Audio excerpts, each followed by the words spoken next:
So, Hugh, when I was in Hong Kong, I took a series of little clips, and what we'll do now is we'll just play these, and then we'll come back and have a little discussion with you. So just bear with us, everyone. You sit and watch my little clips. Just the tip of the iceberg. There are police everywhere, and they do not look friendly, and I am not going to risk it. Okay, so you've seen a little bit of footage, and the one that really struck me, as I've just explained to Hugh, was when I was walking around the former governor's mansion, which is about 150, 200 yards away from the Peak tram. And I mean, I was quite concerned because there were so many military type police, and the police there, they're not like our police. They really are more military police. So I think, Hugh, to finish the series off, if you can just give us a bit of a feel about how you found it when you went into Beijing, when you arrived in the train, and how you think today's society in Hong Kong are reflecting and thinking, and what their future is going to be in the years to come. Well, the people of Hong Kong have lived under democratic circumstances and in a Western type society for many decades, and I'm scared for their future because I went into China when I was 23 in 1965, and I saw what it was like. They learnt off all these phrases of abuse. They'd say the United States is a paper tiger, which like a rat crossing the street is chased by every passerby. Or they'd say Australians are all poisonous weeds, decadent fashion-conscious coffee shop dwellers. But they eventually let me into China. Australia didn't recognise what was called Red China then. We recognised a large island off the coast called Taiwan. But I got in because two reasons. My name, Lun, translated as dragon, which is Dayat, as everyone in Hong Kong knows, that's number one. And I had rosy cheeks in those days, and the hero in Peking opera always had rosy cheeks. And this is what I believe got me into China when you weren't allowed in. But when I got there, I was not allowed to go anywhere without a guard going with me and showing me and telling me things. And then when I got to Peking, you were not allowed to even take exposed film out of China. This is how regimented the whole joint is. But when I got there, it turned out it was around May the 1st, and there were 1 million people, they said, marching in Peking against the United States of America. And they have the Forbidden City, which I got into because an African magician got me in there, they brought to Peking to teach them magic.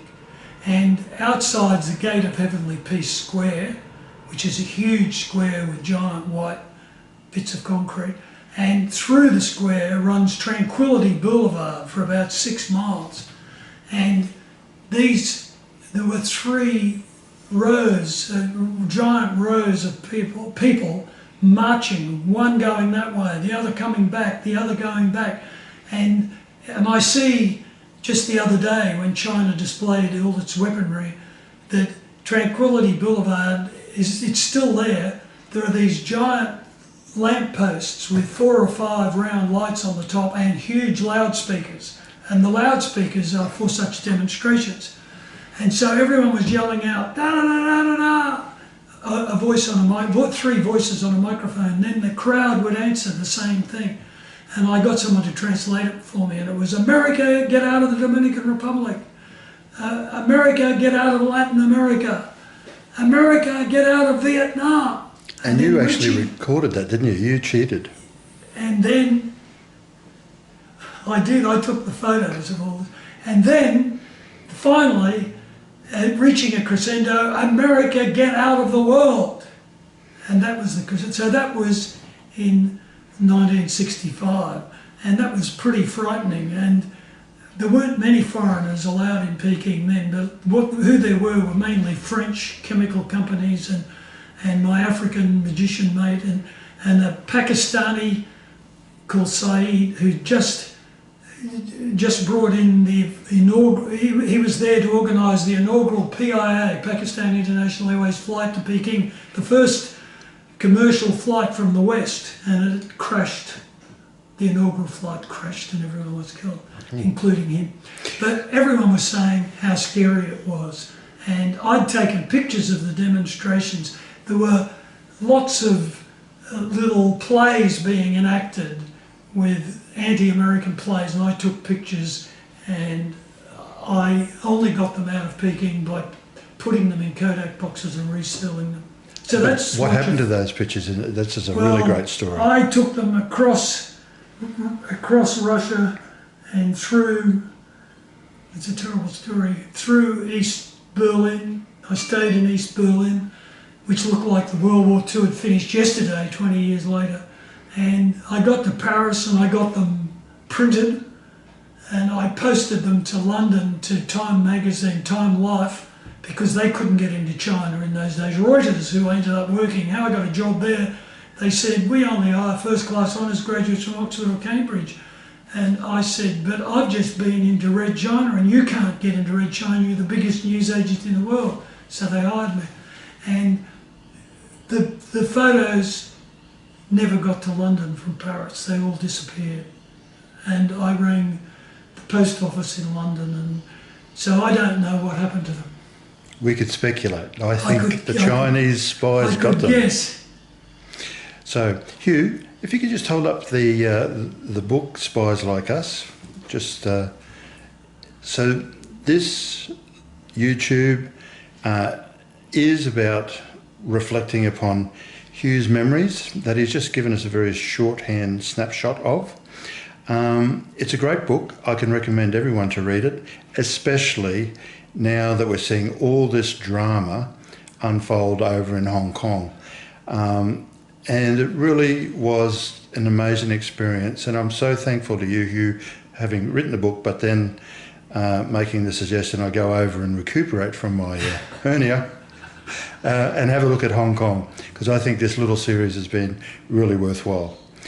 Thank you so much, Hugh Lunn. And thank you, Peter, for not only interviewing me, but for creating the Brisbane Tennis Trail, which anyone interested in tennis in the world can have a great look at. Laver, Cooper, Fletcher, Anderson, etc. Wendy Turnbull, Daphne Fancutt. Yeah, keep going. There's so Faye many, Toyne, Faye Muller. so many great Queensland tennis players. And now the great Ashley Barty. Yes, from Ipswich, 20 miles from Brisbane. Exactly. Thank you so much, Hugh.